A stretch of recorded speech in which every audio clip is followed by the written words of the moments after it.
শুভেন্দুবাবু বলেছিল যে 2000 টাকা করে বৃদ্ধ ভাতা, বিধবা ভাতা, হ্যান্ডিক্যাপ ভাতা উনি বলেছিলেন। 500 টাকা তো বাড়লো, হইলাম আর একটু হইলে আর একটু বাড়লো। 2000 টাকা দেওয়ার কথা ছিল, শুনছিলাম 2000 টাকা, 2000 টাকা দিলে আমাদের পক্ষে ভালো হতো। না, এখন পাই তাই এখন ঢোকে না, ঢুকছে না। পাইনি, না দিলে কি করবো? হ্যাঁ ভালো তো, আমি তো এখনো পাইনি, তো কি করি বলবো? আমার তো একটু দিলে ভালো হয়। একটু শরীর ভালো না, মাসে আমার 2বার ডাক্তার দেখি, ওষুধ আনা লাগে। ওষুধই চলে যায় আমাদের। ডাক্তার কবিরাজ দেখাতেই লাগে। আমার তো গায়ে রক্ত দিতে, আমার তো চলবার কায়দা নেই গো। অন্নপূর্ণা যোজনায় কেউ কেউ রয়েছেন ঝুলে, মানে কারোর স্ট্যাটাস চেক করলে দেখাচ্ছে আন্ডার এনকোয়ারি। চিন্তায় রয়েছেন তারা, আদৌ 3000 করে মাসে মাসে পাবেন কিনা। এমন সময় রাজ্য সরকারের তরফ থেকে এলো বিশাল ঘোষণা, বাড়ল ভাতা, আরও 500 টাকা করে ভাতা বাড়ালো রাজ্য সরকার। প্রথমেই বলে রাখি, 3টি ক্যাটাগরির উপভোক্তারা পাবেন এই সুবিধা। কে কে পাবেন এই বর্ধিত ভাতা, তার জন্য রয়েছে কি কি শর্ত। এই 3 ক্যাটাগরির মানুষ যারা এখনো পর্যন্ত ফর্ম ফিল আপ করে উঠতে পারেননি, তারা কিভাবে করবেন তাও জেনে নিন এই ভিডিওতে। তার জন্য স্কিপ না করে ভিডিওটি দেখতে হবে একদম শেষ পর্যন্ত। মাসে মাসে সরকারি প্রতিশ্রুতি মতো অন্নপূর্ণা ভান্ডারের টাকা পেতে শুরু করেছেন মহিলারা। কিছু কিছু ক্ষেত্রে সমস্যা হচ্ছে, অনেকের অ্যাকাউন্টে ঢোকেনি টাকা। তবে সেই সমস্যা সমাধানেরও আশ্বাস দিয়েছেন মুখ্যমন্ত্রী। রবিবার সল্টলেকে মুখ্যমন্ত্রী শুভেন্দু অধিকারীর অস্থায়ী বাসভবনে বৈঠক করেন বিজেপির রাজ্য সভাপতি শ্রমিক ভট্টাচার্য, সুকান্ত মজুমদাররা। বৈঠকে স্থির হয় অন্নপূর্ণা ভান্ডার নিয়ে মহিলাদের মধ্যে উদ্বেগজনক পরিস্থিতি বাংলার কোথাও কোথাও তৈরি হয়েছে, তা নিরসন করার দায়িত্ব নিতে হবে এলাকার কর্মীদের ও নেতাদের। তাঁদের গিয়ে বোঝাতে হবে বহু ক্ষেত্রে অন্নপূর্ণা ভান্ডারের কাজ এখনো চলছে, বেশ কিছু পদ্ধতিগত সমস্যা রয়েছে, তা মিটে গেলেই অন্নপূর্ণা ভান্ডারের টাকা সংশ্লিষ্ট উপভোক্তার অ্যাকাউন্টে ঢুকে যাবে। এইসবের মধ্যেই এবার আরও 3টি বিভাগে ভাতার কথা ঘোষণা করেন শুভেন্দু। মুখ্যমন্ত্রী শুভেন্দু অধিকারী সোমবার নিজের সোশ্যাল মিডিয়ায় একটি পোস্ট করেন।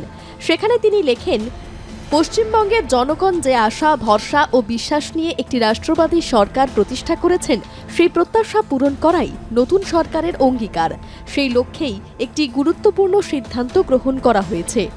জাতীয় সামাজিক সহায়তা কর্মসূচি বা এনএসএপি এবং রাজ্য সরকারের সামাজিক কল্যাণ পেনশন প্রকল্পসমূহের আওতাভুক্ত উপভোক্তাদের মাসিক আর্থিক সহায়তা 1000 টাকা থেকে বৃদ্ধি করে 1500 টাকা করার নির্দেশ জারি করা হয়। এই সিদ্ধান্তের ফলে রাজ্যের প্রবীণ নাগরিক, বিধবা ও দিব্যাঙ্গজনেরা আরও শক্তিশালী সামাজিক সুরক্ষার আওতায় আসবেন এবং তাঁদের জীবনযাত্রা আরও স্বস্তিদায়ক হবে। আগামী অগস্ট মাস থেকে এই সিদ্ধান্ত কার্যকর হবে বলে জানান তিনি। 1 সেপ্টেম্বর থেকে সম্পূর্ণ স্বচ্ছতার সঙ্গে ডাইরেক্ট বেনিফিট ট্রান্সফার বা ডিবিটির মাধ্যমে উপভোক্তাদের ব্যাংক অ্যাকাউন্টে বর্ধিত মাসিক পেনশনের অর্থ সরাসরি পৌঁছে দেওয়া হবে বলে পোস্টে লেখেন মুখ্যমন্ত্রী। জনগণের কল্যাণ, সামাজিক নিরাপত্তা নিশ্চিত করা এবং রাজ্যের মানুষের জীবনযাত্রার মানোন্নয়ন, এই লক্ষ্যেই সরকারের নিরলস প্রচেষ্টা অব্যাহত থাকবে বলে পোস্টের শেষে লিখতে দেখা যায় মুখ্যমন্ত্রীকে। সরকারের নির্দেশিকা অনুযায়ী 3টি প্রকল্পের উপভোক্তারা বাড়তি ভাতা পাবেন। তার মধ্যে রয়েছে ইন্দিরা গান্ধী জাতীয় বার্ধক্য পেনশন প্রকল্প, ইন্দিরা গান্ধী জাতীয় বিধবা পেনশন প্রকল্প এবং ইন্দিরা গান্ধী জাতীয় প্রতিবন্ধী পেনশন প্রকল্প। প্রতিটি প্রকল্পের উপভোক্তা এখন থেকে প্রতি মাসে বাড়তি 500 টাকা করে পাবেন। এই অর্থ আগের মতো ডিরেক্ট বেনিফিট ট্রান্সফার ব্যবস্থার মাধ্যমে সরাসরি উপভোক্তাদের ব্যাংক অ্যাকাউন্টে পাঠানো হবে। বার্ধক্য ভাতা বাড়ায় কতটা খুশি শুনুন। শুভেন্দুবাবু বলেছিল যে 2000 টাকা করে বৃদ্ধ ভাতা, বিধবা ভাতা, হ্যান্ডিক্যাপ ভাতা উনি বলেছিলেন। তো দেখো, যাদের ছেলে মেয়ে নেই তাদের এই টাকার উপর নির্ভরশীল, 2000 টাকা দিতে যেতেন, এটা দিলে খুব ভালোই হতো। এই যে বাজার চলছে, এই বাজারে 1500 টাকা কী হয়? একটা মানুষের অন্তত কমসে কম 3000 টাকার নিচে হয় না, চলে না তার সংসার। তারপরে সরকার যা সিদ্ধান্ত নিয়েছে, এখানে তো আমাদের করার কিছু নেই। 2000 টাকা দিলে ভালো হতো। দেখো, বয়স্ক ভাতাটা আমরা নিঃস্ব গরিব মানুষ, এই টাকা দিয়ে আমাদের সংসার নির্বাহ হয়। আর একটু এদিক ওদিক করে জোগাড় করে ফ্যামিলিতে 2-3টে লোক, আমরা খুব কষ্টের ভিতর দিয়ে আমাদের সংসার চালাতে হয়। কিছুটা হেল্প পেলে পরে আমাদের খুব উপকৃত হয়, সংসার নির্বাহ হয় কোনো রকমের। আমি ওষুধ কিনা লাগে, আমার তো আর কামাই করার মানুষ নাই, আমার স্বামী নাই, তো ওষুধ খাই, সংসারের 2-4 পয়সা খাওয়া নাকি খাবো কোন, তোমার খাইবে দেবো কেটা, আমার আছে কেটা। আমি যার ছেলে আছে বুঝেন না, যার সংসার তার আমার দিব কেটা, নিজের খাইতে হয়, ওষুধ কিনতে হয়। 500 টাকা তো বাড়লো, হইলাম আর একটু হইলে আর একটু বাড়লো। হবো তার মধ্যে একটু 2,000 টাকা দেওয়ার কথা ছিল, শুনছিলাম 2,000 টাকা, 2,000 টাকা দিলে আমাদের পক্ষে ভালো হতো। কারণ আমরা গরিব মানুষ, হ্যাঁ, ওষুধের পয়সা লাগে, সময় অসময় সংসারও লাগে, নিজেরও লাগে। ডাক্তারের ওষুধের পয়সাটা ডাক্তারের লাগাই, এমনি শরীরটা তো ভালো না, শরীর ভালো না, মাসে আমার 2বার ডাক্তার দেখাই, ওষুধ আনা লাগে। আর ছেলের তো অবস্থা ভালো না, কাজকর্ম নাই, ওর বাবা অসুস্থ, বিছানায় পড়া, কী করে সংসার চলবো এটি তখন চিন্তা। আপনার পুজো পৌঁছে যাক বিশ্বের দরবারে। প্রতি বছরের মতো এবারও আর+ নিউজ নিয়ে এলো শারদাঞ্জলির সেরা সম্মান 2026। অংশ নিতে সকাল 10টা থেকে সন্ধে 6টার মধ্যে সরাসরি যোগাযোগ করুন আমাদের অফিসে অথবা কল করুন 9836323248 এই নম্বরে। শারদাঞ্জলি শুধুমাত্র আর+ নিউজে। এই সিদ্ধান্তের ফলে রাজ্যের প্রবীণ নাগরিক, বিধবা ও বিশেষভাবে সক্ষমরা আরও শক্তিশালী সামাজিক সুরক্ষার আওতায় আসবেন এবং তাদের জীবনযাত্রা আরও স্বস্তিদায়ক হবে, এমনটাই মনে করছেন মুখ্যমন্ত্রী শুভেন্দু অধিকারী। না, এখন পাই তাই এখন ঢোকে না, ঢুকছে না। আগে সরকার আমলে বন্ধ হয়ে গেছে না, এই 2 মাস বন্ধ। এখন যে সরকার এসছে সেই সরকার বলছে 1,000 থেকে 1,500 টাকা দেওয়া হচ্ছে। কতটা খুশি? খুশি, হেভি খুশি আমি। আমাদের ওষুধপত্রের পয়সাটা হয়, আর এই পয়সা কি ওষুধপত্র আর কি কাজে লাগে? ওষুধই চলে যায় আমাদের দাদা। এখন যা মেডিসিনের দাম, ওষুধই চলে যায়। 500 টাকা বাড়ি লাভ হয়েছে? হ্যাঁ, ওটা খেতে পারবো, ডাল ভাত। ওই টাকার উপর নির্ভর করতে হয়।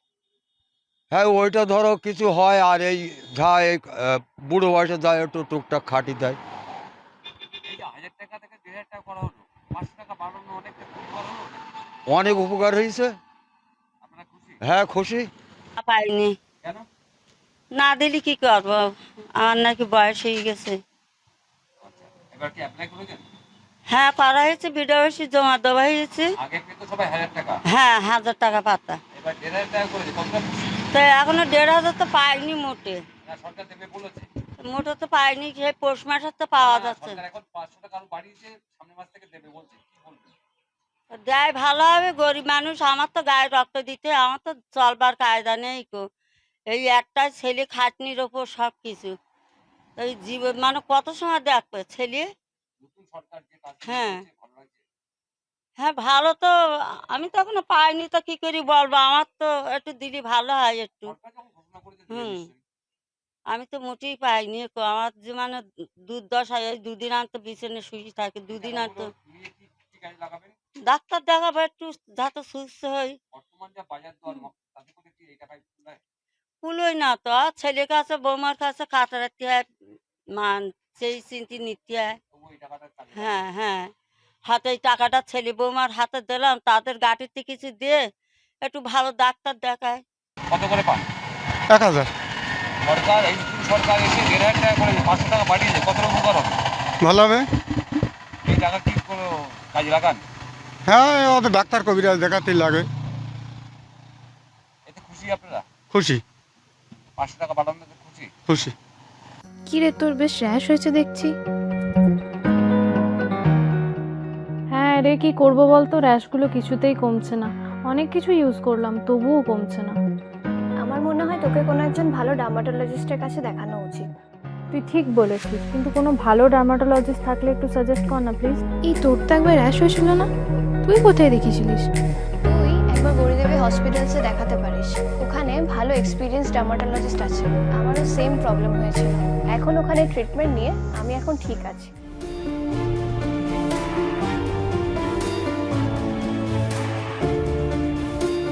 গৌরী দেবী হসপিটাল, রাজবাঁধ, দুর্গাপুর। যোগাযোগ 8001003333, 8001113333।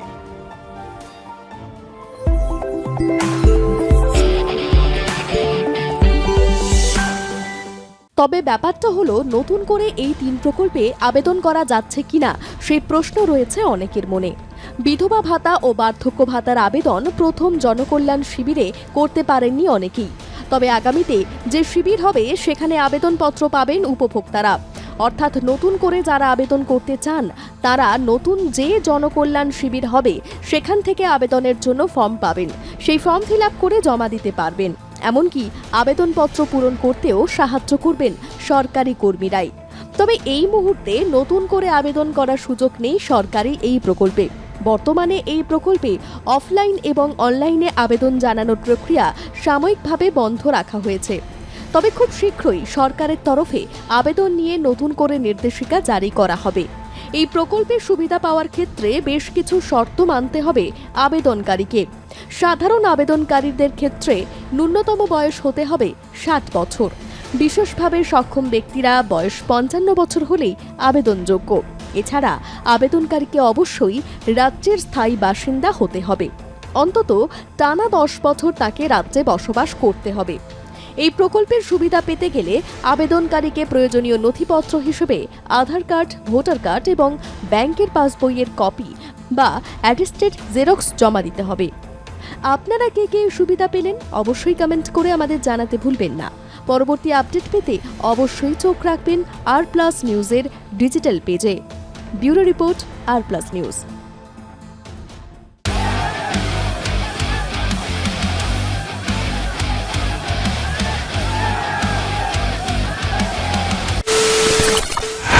খবরের নামে প্রতিদিন সন্ধে আপনার ড্রয়িং রুমে কি শুধুই চিৎকার চেঁচামেচি খেয়ে আসে? বিতর্কের নামে চলে গালাগালি আর কাদা ছোড়াছুড়ি। এবার সময় পরিবর্তনের, কারণ আমরা কান ফাটানো চিৎকারে বিশ্বাস করি না। আমরা বিশ্বাস করি খবরের সত্যতায়। আমরা কোনো পক্ষের হয়ে গলা ফাটাই না, আমরা সাধারণ মানুষের হয়ে প্রশ্ন তুলি। চিৎকার নয়, শুধু খবর হবে যেখানে বিতর্ক আছে কিন্তু কুৎসিত ঝগড়া নেই। সঠিক তথ্য, বিশ্বস্ত খবর। নজর রাখুন আর প্লাস নিউজে।